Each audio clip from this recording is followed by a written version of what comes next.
Napapanahong issue sa larangan ng politika, showbiz, tatalakayin, himayin, re-reaksyonan ng J. Guevara TV. J. Guevara TV nga po pala, isang reactor ng mga viral issue na nagaganap dito sa Pilipinas. Oo nga, si Marcos. Hindi niya siguro alam na naka-video siya. Pero hindi ito, mamaya pagtapos nito. Pagtapos itong video na to ha, re-reactionan natin. Puta na magugulat kayo doon, no? Mamaya ito. Sa sobrang praning at sobrang takot ni BBM sa mga binitawang salita ni Vice President Sara na tila nga daw may pagbabanta sa buhay ni BBM sa gaganapin na SONA, abay ang lolo mo nagpatupad agad ng nationwide gun ban. Ano to? Nationwide gun ban? Ipapatupad sa July. Gago! Puta, ilalatakot sila. Guys, nationwide gun ban ipapatupad sa July 22. 12 a.m. to 11 p.m. Wait lang, tingnan nga natin sa 24 oras. Meron na ba? Tingnan natin. Ang lupit, pinatupad.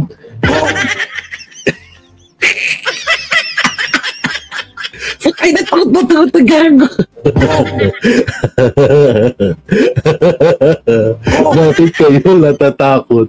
Bakit kayo nag-nationwide gun ban? Ano to? Bagong taon, gun ban? Gago! Ay, wait lang, hanapin natin ha. Asan na yun? Asan na July 12? Dito. Hanapin natin. Wait lang, anong title? Nationwide gun ban. Sa Facebook siguro, no?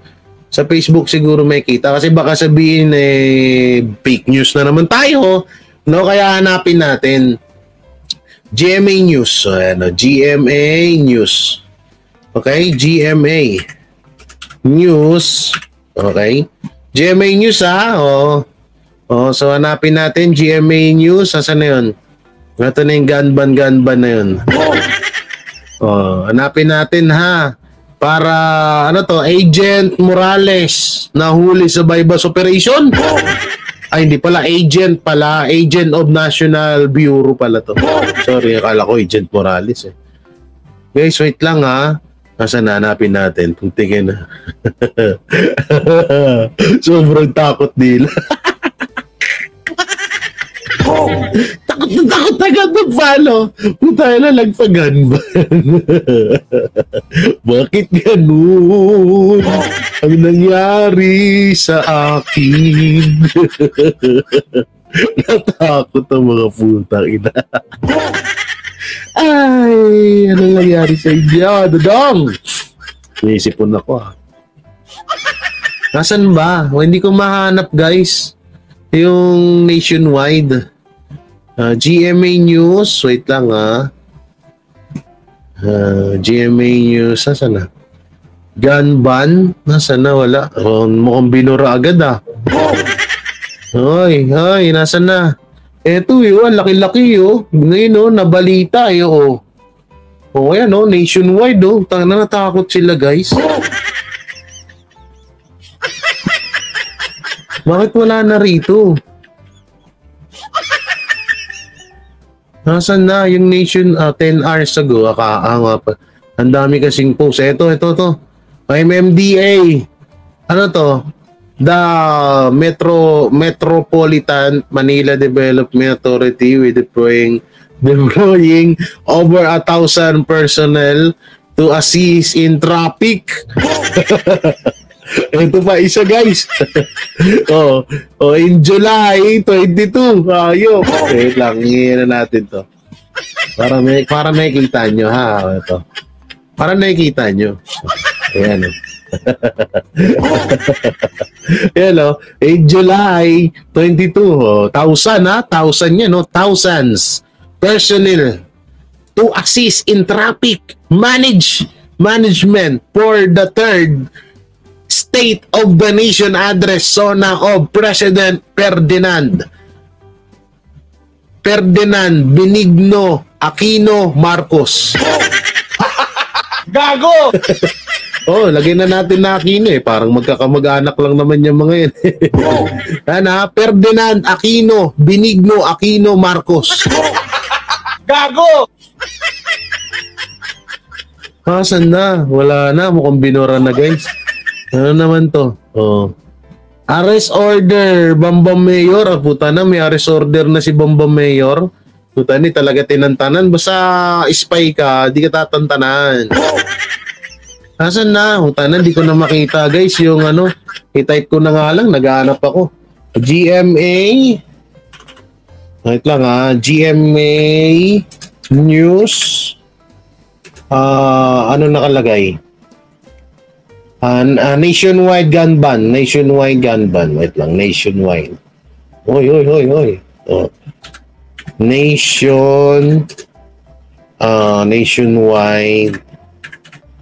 Wait lang. Paano ba i-spell nun? Nationwide. Nationwide. Nationwide gun ban. Okay. Ito, lalabas na yan. Ano to? Kailan ba to? July 12. Ito pala yun. Ito na pala eh. Nationwide. Papatupad. Ito lang guys. Nakita ko na siya. Nationwide gun. Wala akong pakialam sa ingay mo, Mel Chanko. Di pa nga ako nagsasite eh. Ang istorbo, Mel. Ito guys, nationwide gun ban. Natakot sila.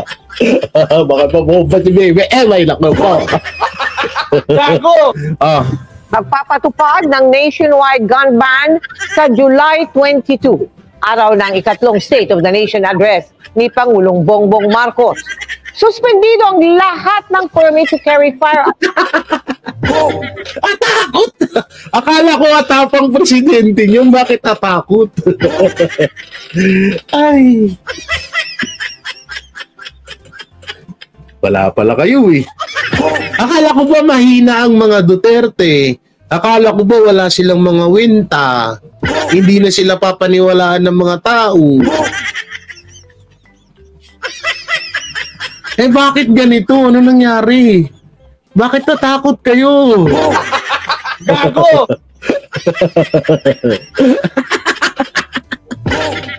Putay na ito nga.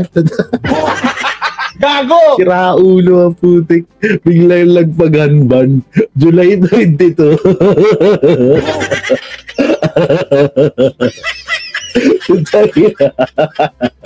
Iyak ba? Iyak! Takot na ang mga tanga. Pero magmamatapang sa gero ng China. Putay na sa gero ng China, takot kayo. Tapos, hindi kayo takot, pero dito sa zona, natatakot kayo. Gago! Gagi siguro, no? Lahat siguro ng kakain. Tangina, ang daming masasayang na pagkain sa Malacanang nito. Maraming masasayang na pagkain sa Malacanang nito. Alam nyo kung bakit?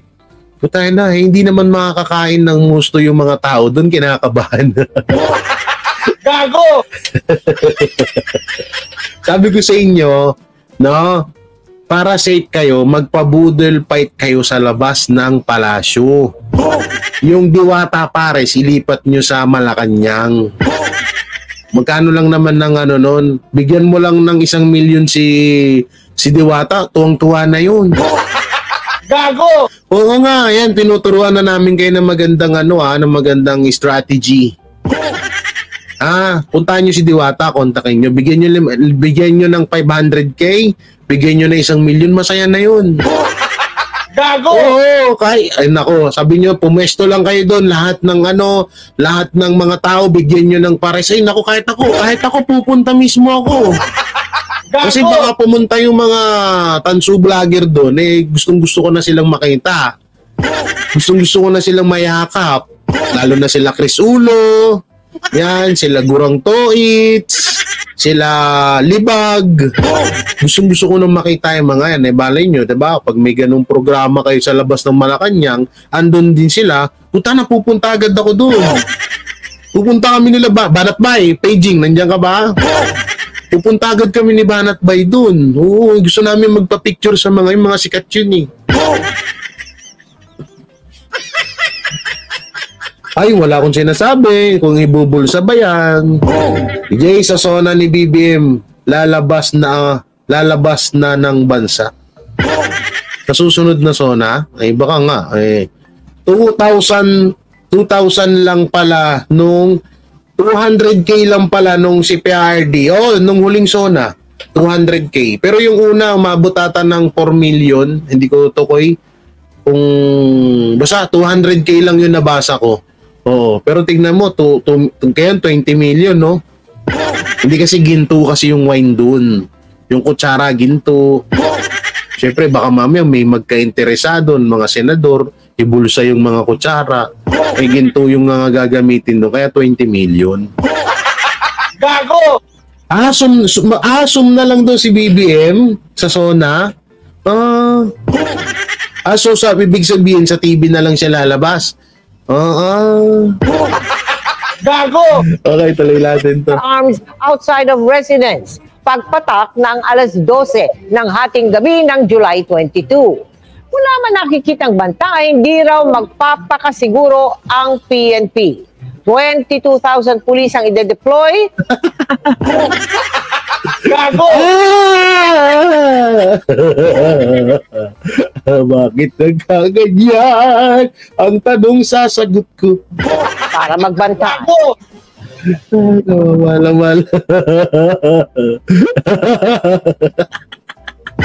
Puta, takot ang mga gago.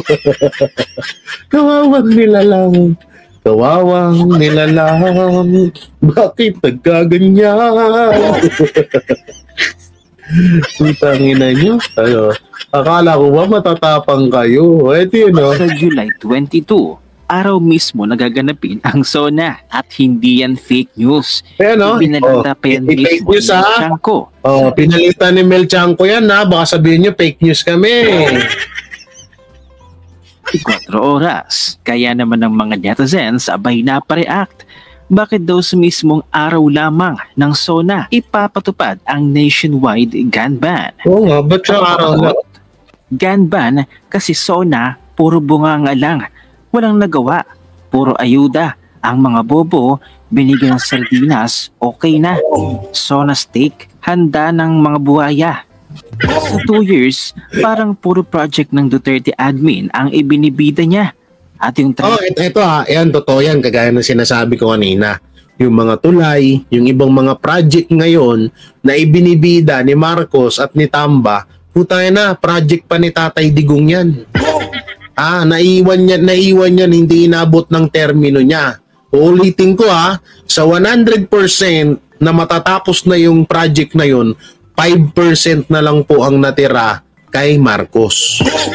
Kaya kung ano man yung mga nagawa ngayon na ibinibida ni Marcos, sa Duterte pa rin yan. Para sa kalaman nyo lang travel pledge na walang nakakaramdam na maralitang Pilipino. Ang dami naman. Takot na takot talaga si Bangag, yan ang weak leader.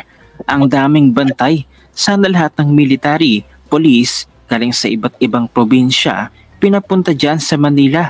Total, 20 million naman ang budget ng foods. At sa mga binitawang salita ni Vice President Sara, isa sa napareact si Representative Joel Chua. Hindi daw ito magandang biro na sinabi ni Vice President Sara. Lalo't lalo pa seguridad ng Pangulo ang ginagawang biro ni Vice President Sara. Kaya sila patuloy na napapraning. Abay pinag-iisipan ng masama si Vice President Sara. Gayong 2 words lang naman ang kanyang binitawag salita. Ito ay ang designated survivor. Ano pa doon? Samantalang ang designated survivor ay hindi naman nakikita sa Pilipinas, kundi sa US lamang. Pero kung pagpapasihan talaga ang batas, Vice President talaga ang papalit. Talagang napakagigil sa kanila ang lahat ng sasabihin ni Vice President Sara at kanila talagang gagawa ng kadumihan at palalakihin, gagawing malaking issue. At narito mga kapit ang buong video. Ating panoorin. Kaya salamat ha. Out Vice President Sara Ay, salamat kay Ate LK ha. May regalo sa akin sa Ate LK yun. Naka 1.5 pa ako guys. May pambili na ako ng ulam doon. Ay, yun o, 1,500. Wow! Huwag ipakita. Ay, sorry na. Guys, yung Gcash ko nakapin dyan ha. Diba, gusto nyo naman sa mga vlogger na nanguutot ng pera. Gago! Ay, buti na lang may mga ate ako kaya nakaka-survive ako ng buhay ko. Duterte for supposedly joking about appointing herself as a designated survivor. But in a statement, Manila 3rd District Representative Joel Chua says the security of the president is not a laughing matter given the current political landscape in the country. Chua adds that Duterte does not have the power to appoint herself as a designated survivor because the 1987 Constitution states the fixed line of succession in case of a sitting president's death or permanent disability. Under the 1987 Constitution, the line of presidential succession only includes the Vice President, Senate President, and House Speaker. Meanwhile, House of Representatives Secretary General Reginald Velasco believes Duterte may have been joking only as there is no designated survivor in the country. However, several netizens question whether Duterte's statement was a veiled threat because it seemed to imply that something wrong might happen to the country's leaders who would attend the SONA. Between sa statement ni Chua at saka ni Secretary General, sino mas may sense? Chua? Diba? Sino mas may sense sa dalawa? Sabi ni Chua, wala raw karapatan si VP Sara na i-designate ang sarili niya bilang isang survivor, designated survivor. Wala raw siyang karapatan. Pero, sinight niya yung provision ng Constitution, 1987 Constitution, saying that under sa succession, sa line of succession, pasok ang Vice President. Ano ba si VP Sara? Vice President. Di ba Vice President? Tama. Ngayon, okay, yung designated survivor ba na sinasabi ni VP Sara ay applicable dito sa Pilipinas? Hindi. Okay, sabi dito, as defined by Oxford language, in the US, a member of a cabinet eligible to succeed to the presidency who is instructed to be absent from a gathering attended by the president or other potential successors so as to be able, in case of an attack, killing those at the event, to serve as an acting president. He was tapped to be designated survivor during the State of the Union address. Nakalagay dyan, in the US. Oo, hindi malabo to. Yung sa Yolanda na yan, yung 15% na natira sa kanya, ay ano niya rin yan, ibibida niya yan. Kasi no choice wala naman siyang ibang ibibida eh. Wala siyang ibang ibibida sa zona niya. So, isa yun sa pwede. Yung 13 billion na pulburon na bigla na lang naglaho na parang bula. Wala na rin, di ba? O, yung ano pa yung ibibida? Yung kay, sino? Yung kay Mayor Guo. Gago! Di ba? Anak ng TMJ, may PM ako sa'yo. Ay, sige, kuya, wait lang. Sige, play ko lang to. US ba tayo? Ano mga politiko, lalo na yung mga bashers, no? Unsend naman eh. Napaka-gullible. Diba? Napaka-gullible. Yung kahit anong sabihin Hindi ka naman nag-send ko yan. Gagawan talaga nila ng issue. Itong si Chua, sobrang suki niya. Parang lahat na sa... yan pala. Ibibida rin yan. Yung Canada na yan, na nahuli. Ay, nako po. Kuya, wala kang tawag dito, wala kang PM, wala kang, binura mo. Okay, kuya. Check ko, wait lang. Sige, salita ka. Sabi ni VP Sara, may sasabihin siya, kahit wala siya sa hulog. Especially this last one. Yung sasabihin mo, si VP Sara na wala siyang karapatan, tapos, isa-cite mo provision ng Constitution saying na under succession, Next in line sa isang presidente is vice president. Di ba? Ang pinaka nakakatawa pa rito, yung magre-react ka ng ganyan, tapos hindi naman pala applicable dito sa atin sa Pilipinas. Boom! Supol! Diba? So, paano ka naging congressman? Maraming salamat, kuya, ha? Sinong bumoto sa'yo? Grabe, guys, oh. Thank you, kuya, ha? Yung magka-call out mo kay VP Sara, hindi na para itama yung mali niya, eh. Local Brown UK, maraming salamat po, ha? Dilutin mo yung puwet ni BBM, eh. Mag-call out. Sinong Chua yan? Si Chua yan yung o ibang Chua yan? Pumasok, kuya, nandito na. Wait lang, tignan ko nga. Sige, tuloy ko lang to. Ka ng isang politiko, kung meron kang dapat i-correct sa kanila, hindi yung para iparamdam sa amin, na grabe naman ang pagsisip-sip mo kay BBM. Then, imbis na itama mo, mas ikaw dapat ang itinatama sa mga pinagsasabi mo, kongresista ka pa naman. Diba? Tayo na, sa pool ka dito.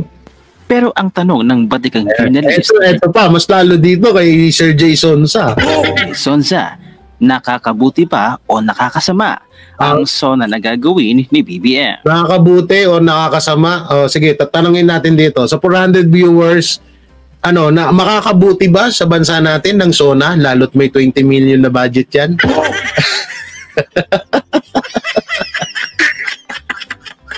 Ina, doon pa lang eh. Hindi na, wala lang, swerte yung Gcash ko, no? Nag-Gcash ka ba, Ma'am AJ? Oo, nag-Gcash pala si Ma'am AJ. Salamat, Ma'am AJ. May Gcash ba si Ma'am AJ? Check natin, baka ini-scam lang ako nito eh. Maganda yung sigurado, no? Maganda yung naninigurado tayo. May Gcash ba si AJ? Congrats, wala.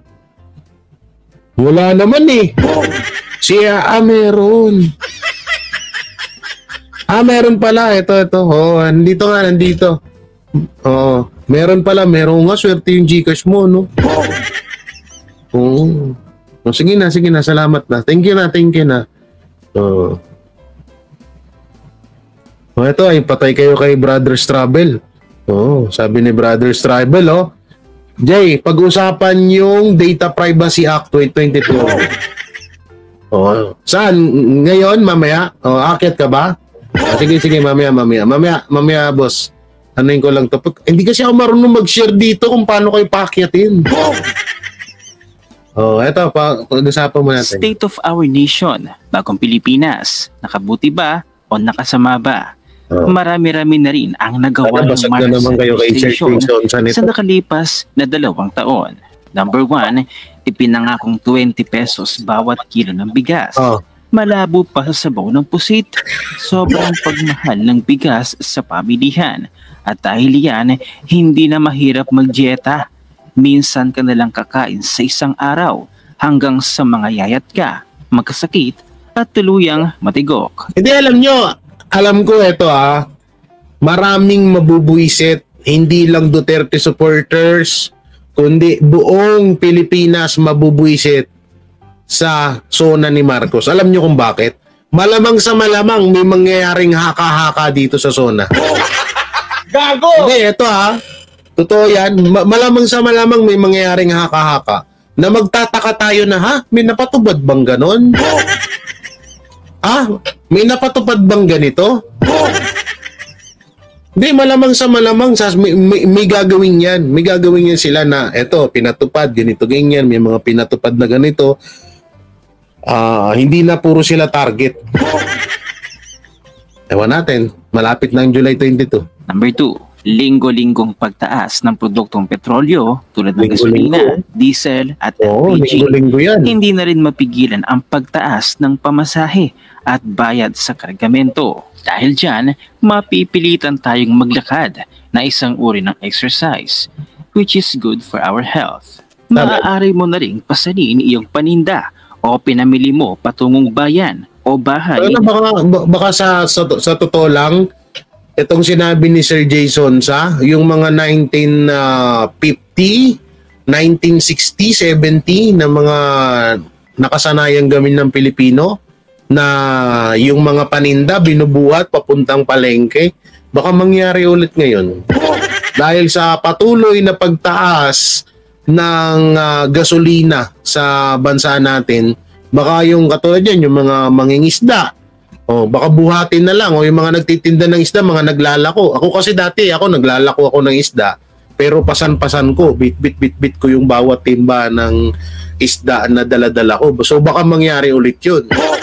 Baka mangyari ulit yun na yung mga mangingisda, imbis na sa tricycle, pwede kung may bike, no? Kasi wala namang gasolina yung bike.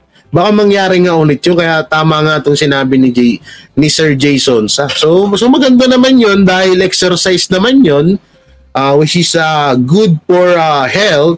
Maaari mo na ring pasanin yung paninda mo or pinamimili mo, diba? Hanggang bahay. So tama nga si Sir Jason sa pagpatuloy kasi wala na talaga eh.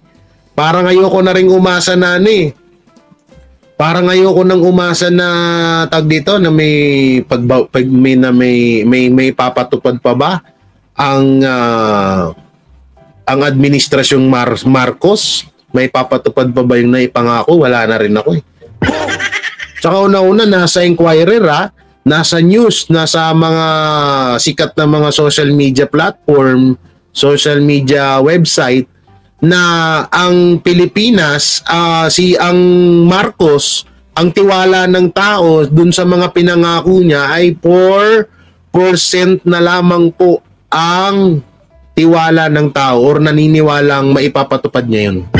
74% naman po ang hindi na naniniwala sa kay Marcos na maipapatupad pa ang mga pinangako nito. So ibig sabihin 4% to 75%, puta na, ang laki ng diferensya. 4% na lang ang naniniwala kay Marcos na maipapatupad niya pa or mapapaganda niya pa ang Pilipinas. Pero samantalang 75 or 74% na lamang ang hindi pala lamang 74% na po ang hindi na umaasang maipapatupad ni Marcos ang mga naipangako niya para sa bansa natin. It's so hard. Ginamit ang privacy messenger na walang paalam sa akin. Konsulta ako sa abogado. Yung kay BMR ba? Sasampahan mo ba ng kaso si BMR?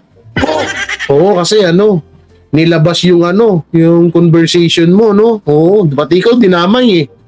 Pati ikaw, si Buster TV, walang laki-laki daw ng tiyan, panalakas daw uminom ng alak. O, hindi, kasuhan mo, brother, nasa likod mo lang kami. Gusto mo, bigyan kitang attorney. Gago! Gusto mo, si attorney, ayoko na lang banggit yung apelido. Sa bagay, may attorney ka naman. Doon ka na lang sa attorney mo. Mas mayaman ka pa sa akin eh. Oo. Ay, kung nasa sa'yo yan, bro, basta suportado kami sa'yo. Mali nga yung ginawa kasi private conversation. Sampahan mo ng kaso. Kasi, brother, pag sinampahan mo ng kaso yun, manghihingi na naman ng tulong sa OFW yun. Gago! Panibagong panibagong diskusyonan na naman kami. Boss Jay, baka malito sila sa yung 20M sa GCash mo pa mapasok. Ay, oo nga, no? Oy, kapag tinatamad-tamad ko yung yung 20M na budget sa Sona, andyan yung GCash ko nakapin, dyan nyo ipasok. Buta na, ipapabahay project ko yan sa bawat Pilipino dito sa Pilipinas. Back to charity na naman ulit ako. Oo. Sabi ni Mami Lala, wala, tiyada Davao, wag maglason ng maling kaisipan. May 20M ka pa naman laman. Hello. Ang sabihin ni Kiting sa kanya Sona, pang-raid niya sa paradise ni Pastor Kibuloy at yung kanilang pulburon session sa Malacanang. Ewan natin. Eto pa, nagbabalak silang mag-census. Anong census? para malaman daw ng gobyerno kung gaano karami daw ang naghihirap sa Pinas. Saan mo napanood dyan, Sir Kenny? Sir Kennedy, saan mo napanood dyan? Pasa mo sa messenger ko. Magka-friend naman tayo eh. Pasa mo nga, dali. Magpapasensus pa kayo? Kung ilan yung naghihirap sa Pilipinas? Tama ba? Para malaman ng gobyerno kung gaano Putay na, hindi nyo pa ba alam? Gago! Anak ng titing, hindi nyo pa hindi nyo pa ramdam kung ilan. Halos sa 100, eto puro na nga lang ako 100% eh. Sa 100% na populasyon dito ng Pilipino sa Pilipinas, no? 5% na lang po ang mayaman. Gago! So, ibig sabihin, 95% kahirapan ang dinadanas ng mga Pilipino dito sa Pilipinas. Ayan na, sinabi ko na sa inyo, hindi nyo na kailangan ng census. Baka mamaya magkaroon pa ng pondo yan. Gago! Baka mamaya magkaroon pa ng budget yan. Baka hindi lang 20 million, ha? Kasi sasabihin nyo, pamasahin yan, yung transport niyan, gasolina, yung pagkain, budget, merienda, Gago! Ganun na lang, sasabihin ko na mismo, nandyan naman yan eh. Halatang halata naman eh, kahit niya hindi na kayo mag-research eh.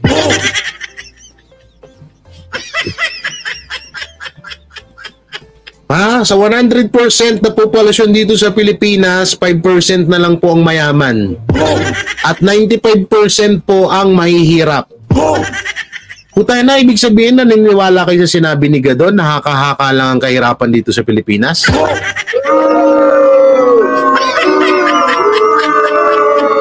Kung gaano karami ang walang trabaho, for sure dadayain na naman ng status niyan. Gago! Putay na, pag may nag-census dito sa Taguig, huwag niyong papasukin ha. Gago! Huwag ko lang makikita yung mga magsisensus dito sa Taguig, ha? Oo.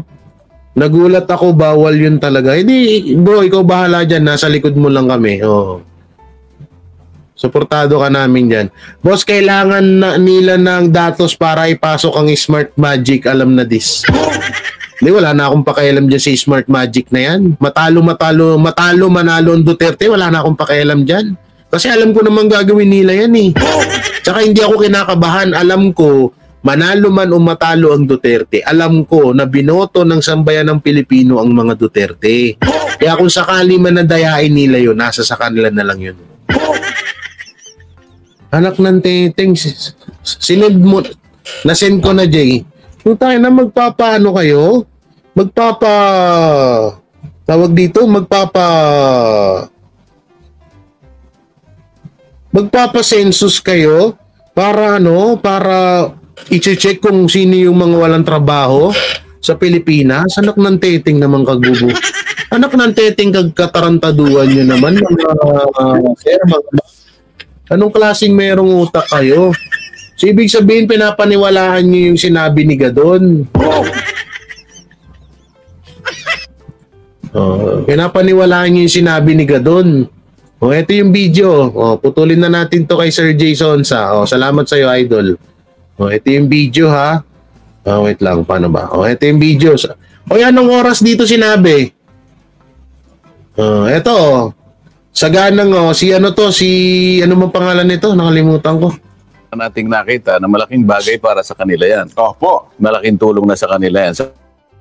Mapanatili yun at hindi lang artificial yan din. Opo. Isa pa, di ba, halos sa buong linggong ito, napansin natin na ang Pangulong Bongbong ay umiikot po sa iba't ibang lugar ng ating bansa. Nagbibigay po ng tupad, AIX, kasama po yung 5 kilong bigas mula kay Speaker Martin Romualdez, kasama po ang DILG, Secretary Benhar Abalos, kasama po ang DSWD Kong. Ito ho yung Leyte, tapos kahapon ay nasa Cavite, nasa Batangas, at iba't ibang probinsya pa po, Kong.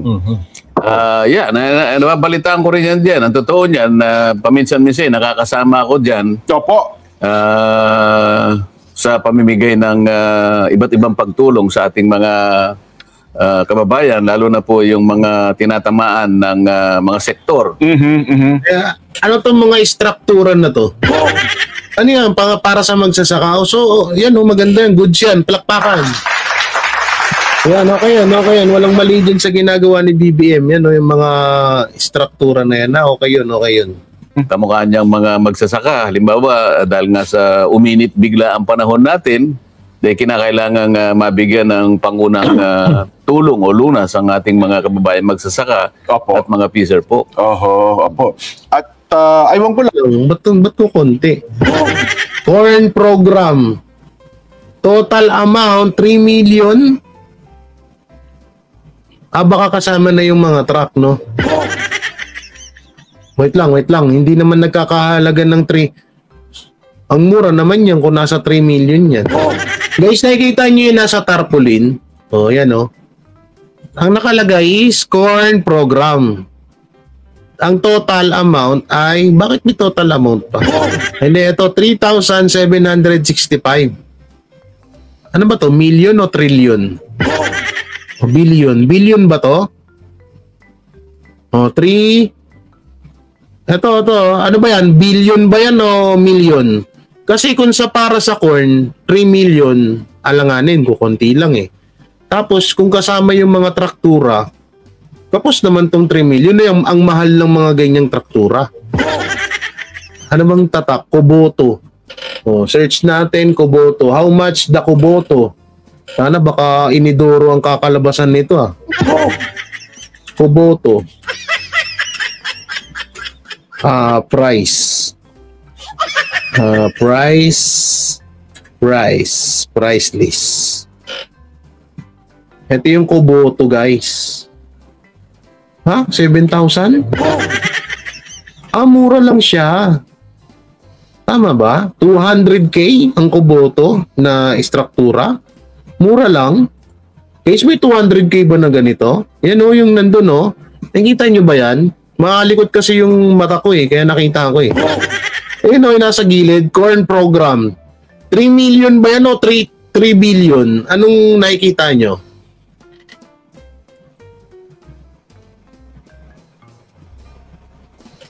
Bandang dulo, 1 araw. Sige, mamaya. Hindi, may nakita ko dyan, Pinalakpakan ko kasi malaking tulong yan para sa mga magsasaka. Kaso, diskumpiyado ako dito sa total amount. Kasi kung lahat yan, hindi papatak ng 3 million yan. Kuboto. Ito yung Kuboto Ito yung price. Ito yung Kuboto. Ayan, ito yung Kuboto. Kuboto. So ito yung Kuboto. So magkano yung Kuboto na to? Mura lang siya, Mura lang yung Kuboto na sasakyan. Mali. Ibang Kuboto to. Baka kubeta tong hype.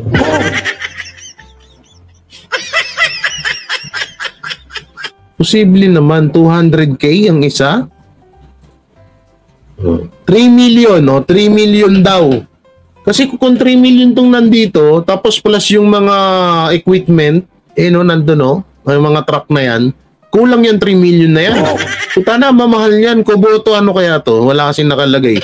Balik natin yung video, konti. Tingnan natin. Marites tayo Dito natin banda. Ayan, Kuboto. Uminit bigla ang panahon natin, kinakailangan Kuboto, ano yun? Mabigyan na DR30 ang pangunang TC70. Tingnan natin ang presyo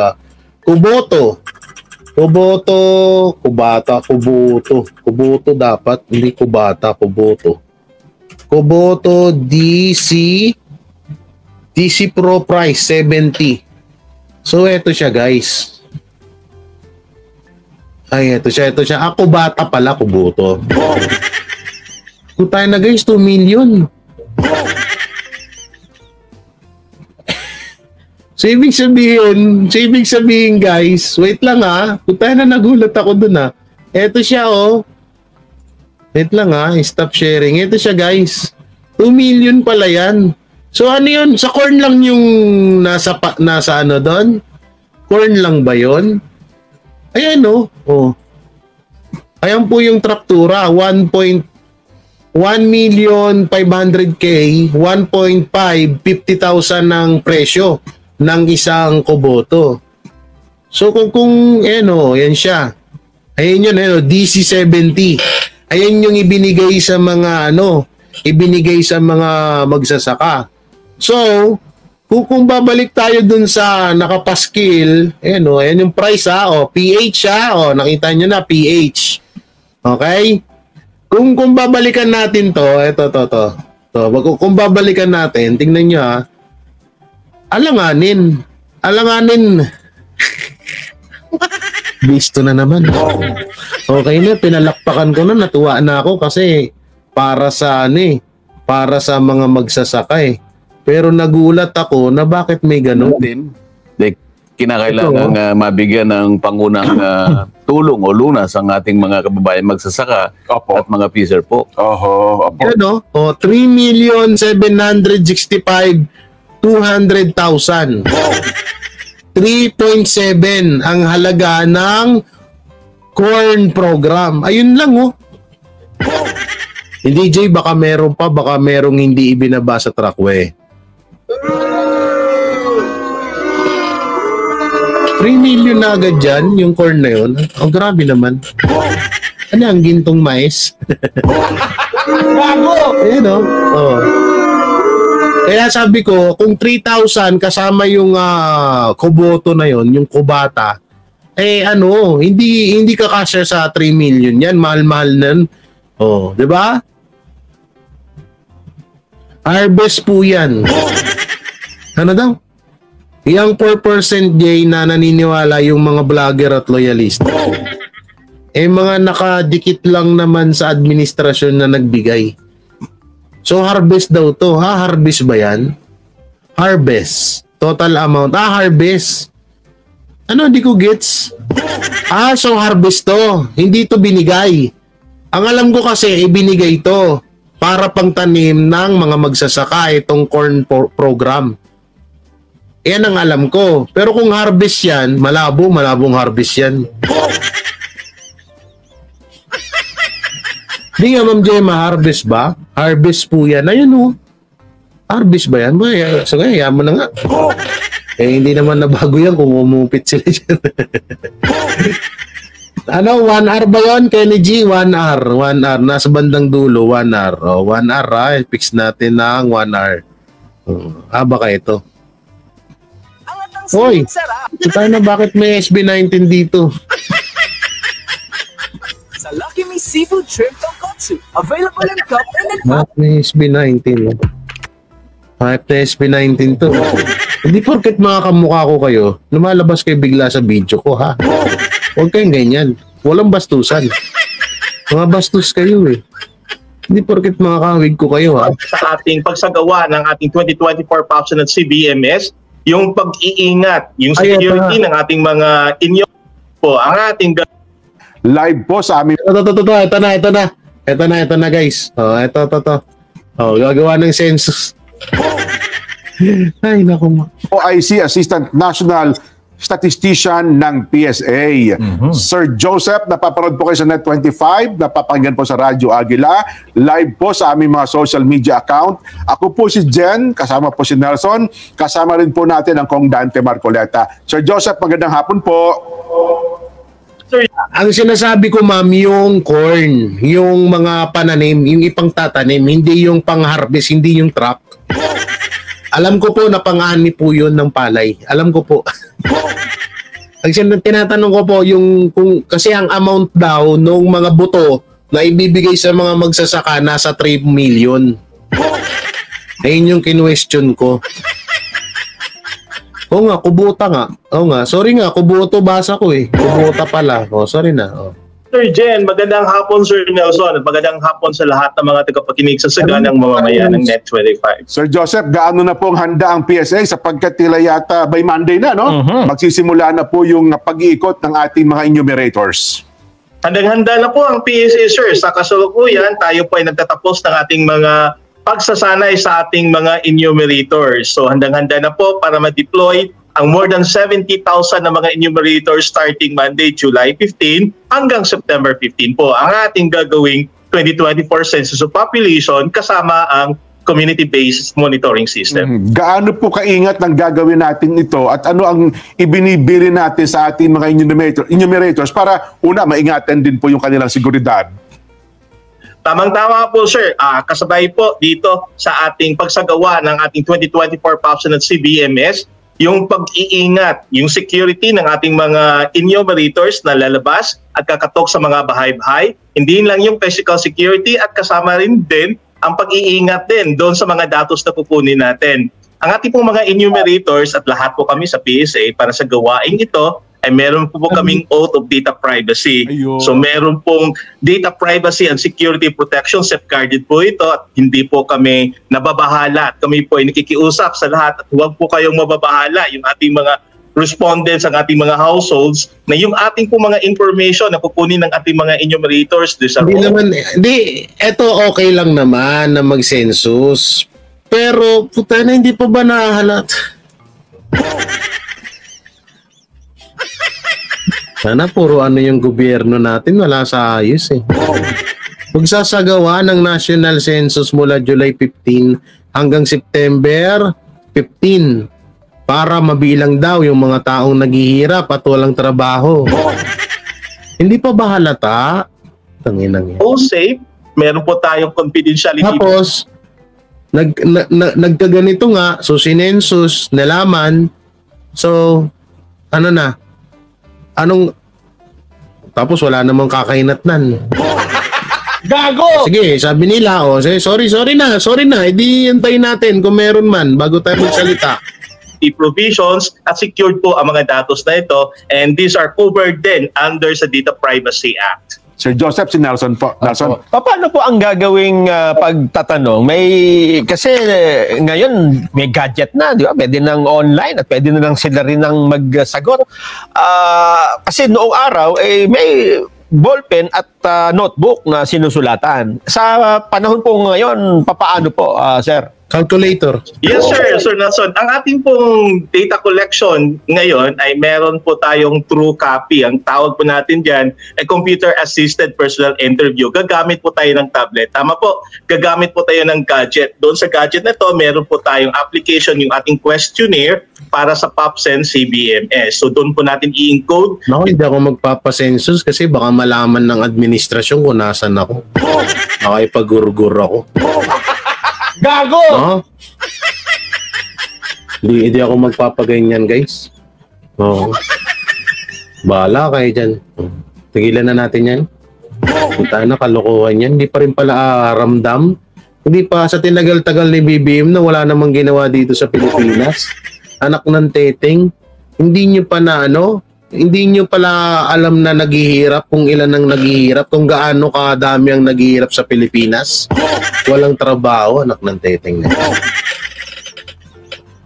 Ito, kagaya nung sinasabi ko sa inyo kanina na isang Marcos. Ito, bumanat, hindi niya alam ata na si Marcos, hindi niya alam ata na naka-video siya. Alam niyo kung sino yung may mga ginawang katarantaduhan sa Pilipinas? Siya pa yung ang lakas ng loob naman ito. Gago! Alam ko sinabi din diyan na kailangan yatang sabihin kung may bank account yung tao.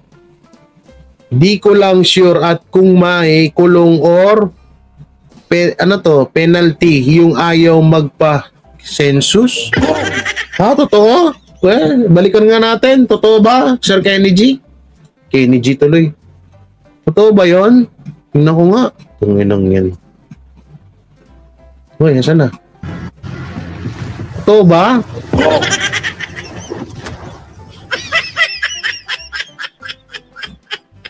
Wait lang ha. Tingnan natin kung totoo. Tangina. So kapag ayaw daw, totoo ba yan? Saan na yun? Wala. Ba't nawala? Kaya lumabas na. Gagi. Okay, ba't tayo mo na lumabas? Kaya na lumabas, guys. Ito na, nagaganito na naman siya. Ayaw lumabas. Kasi naka-Facebook. Matanggalin natin to. Tanginang yan. Totoo ba yun? Download ko na nga lang. Hype na to. Ayaw gumana. Ay. Ba't tayo lumabas dito sa akin ito? Wala na. Yun lumabas. Mukhang na-detect na. Ay, dito. Alam ko na. Alam ko na gagawin ko. History. Ayan. Pagtatanong. Umutakan mo ako YouTube. Nagawin mo ako mautakan pagdating dito YouTube. Sira ulo ka. No. May, kasi ngayon may gadget na, di ba? Pwede na tao, may ngayon. Data collection ngayon ay meron po tayong true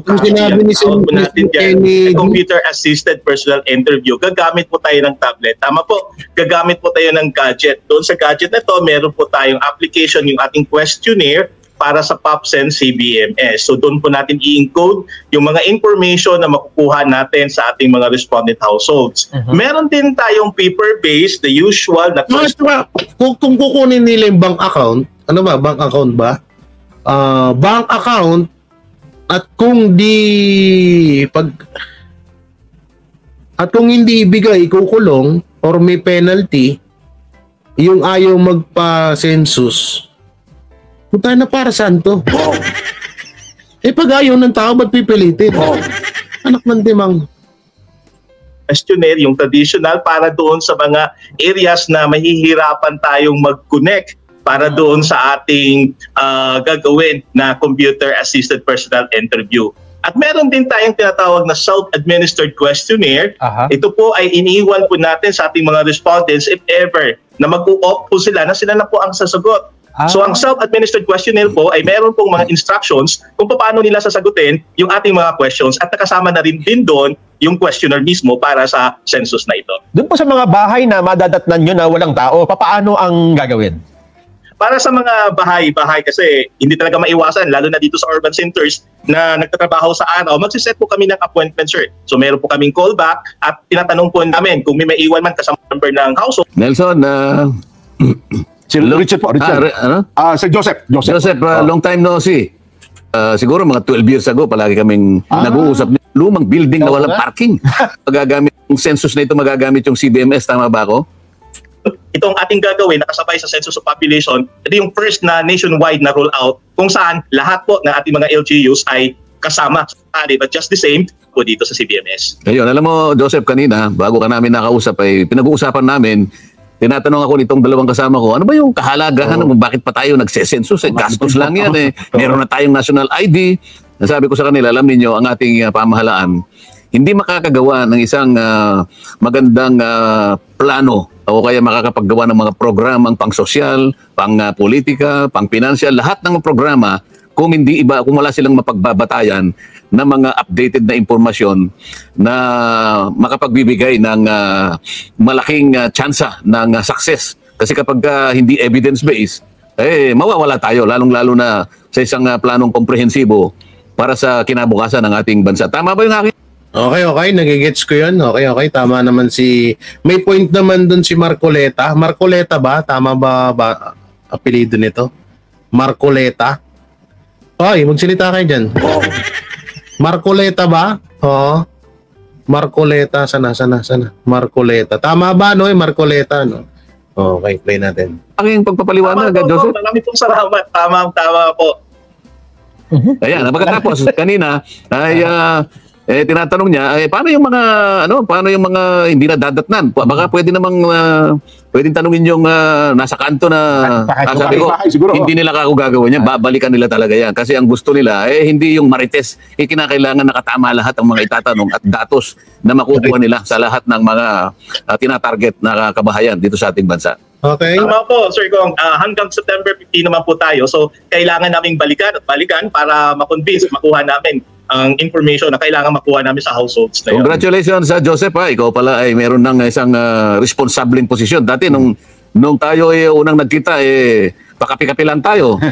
At nag-uusap-usap lang tayo ng mga ilang bagay. Pero ngayon ay very responsible position na ang hinahawakan mo. Congratulations, Joseph. Thank you po, sir.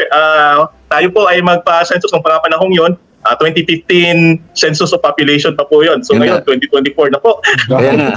Send na pala ngayon kay OIC, Assistant National Statistician. Dapat alisin natin yung OIC. Dapat i-promote na pala natin ito si Joseph. Matagal ko nang kakilala yan. Reliable yan. Sinabi na ba? Parang wala naman. Sinabi na ba, Sir Kenneth, Sir Kennedy, na paano yung ilong mo sa pisngi mo? Lalaki pag ano lang, nauntog lang ako. Oo, nauntog lang ako, kaya yun, pag untog sa akin, biglang may sumuntok, kaso yun, nakakita ko kaagad yan, nadaplisan. Eh medyo mag-aayan eh. So, kaya medyo namamagayang ilong ko kasi, alam mo na. Pero okay, ito tigyawat lang yan. Tigyawat na nahagip din, kaya namaga. Oh, love kita, Trisha, official mega live shoutout. Oh. Ito ba yon? Parang tapos naman. Pero maganda rin siguro masabi ni Joseph kung ano ba yung mga itatanong. Parang ngayon pa lang, di ba, mapaghandaan na nila at pagdating ng mga enumerator, census of population sa ating community-based monitoring system. Unang-una, yung census of population, meron tayong 4 demographic characteristics, meron tayong 11 questions dito. At ang mga datos na ito ay mandatory na sasagutin kasi nasaayon sa RA 10625, merong penalty provisions yung ating mga designated na mga censuses and surveys na ginagawa ng PSA. So mga katanungan lang ito sa demographic characteristics ay nag-include doon sa membership ng household or ng family. So kukunin namin yung mga pangalan ni tatay, ni nanay, kung sino yung household head, at yung mga members ng household, ano ang kanilang relationship sa household head, ano ang kanilang date of birth para ma-establish natin ang kanilang age, ano ang kanilang civil status, at ano ang kanilang religious affiliation, ano ang kanilang literacy, ano ang kanilang antas ng edukasyon, at yung sa date of birth naman at sa pagkamananakan, tinatanong din natin kung rehistrado ba ito sa civil registrar. So ito po yung mga mandatory na demographic core questions na data items na tatanungin natin sa census of population. Pagkatapos po ma-administer po natin ang census of population na data questions, data items, tayo po ay magre-request sa ating mga respondents ng consent kung mapa-interview sila sa CBMS. Kasi kung Sir Jen at Sir Nelson, sa CBMS kasi, sa ayon sa Section 10 ng RA 11315, voluntary po ang CBMS. So kailangan namin ng consent kung mag-a-agree ba sila or willing pa ba sila na magbigay ng information doon sa mga questions na tungkol sa mga iba't ibang dimension, living conditions, social conditions, economic conditions, katulad sa kalusugan, edukasyon, employment, housing, infrastructure, financial inclusivity. Kaya may mga tanong tayo kung meron bang mga bank accounts kung hindi natin kinukuha kung anong bangko at anong account number na ito. Kaya may mga katanungan tayo kung may mga naranasan ba sila, mga sickness, illnesses during the past 6 months, and then mga questions also pagdating sa mga disaster preparedness. Ayan, Joseph, siguro ang pinaka-importante ay may palagay. Ano kayang kayo, ako wala akong masyadong idea dito, pero parang nawiwirduhan ako. Kayo ba? Sige, kayo muna magbigay ng opinion about dito sa napinanood natin. Ako kasi medyo nawiwirduhan ako na may maganda, may okay naman para sa akin, pero yung iba parang weirdo eh. Parang nawiwirduhan ako.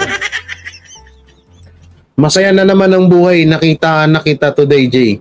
Watching from Alberta, Canada. Shoutout sa Philippines Marine Jan. Hooray. Yan. Shoutout sa'yo, Sir Semper Pidelis. Yan. O, paano kaya kung nasa abroad lahat ng nakatira sa bahay? Masisensus kaya yun? Tama. O, yung pa isa, di ba? Paano yung nasa isang bahay? So, uwian lang sila. Bakasyonan lang nilang Pilipinas. Kagaya ni Lawrence na isa ng mayaman. Yung may bahay sila rito sa Pilipinas na inabakos yung bakasyonan. Paano yun? Marcoleta sounds like hypotrick. Hypotrick now. Ano daw? Ay, kayo pabor ba kayo dun sa census na yon? Ako kasi wala pa akong masyadong idea dyan eh. Ayoko munang magsalita, pag-aralan ko muna. Pero parang nawirduhan ako dun. May penalty, tapos nasa article, 106. Puta na parang may penalty pa pang mangyari. Gago! Tangina. Mahirap to. Ayoko magganito.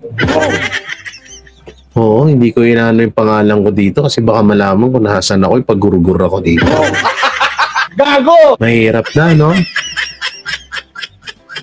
Boss Dada, I think I need Geo glasses. Hindi po ako si Boss Dada. Oy, Ma'am Lorna, ako si Jay. Jay Gibara po pangalan ko.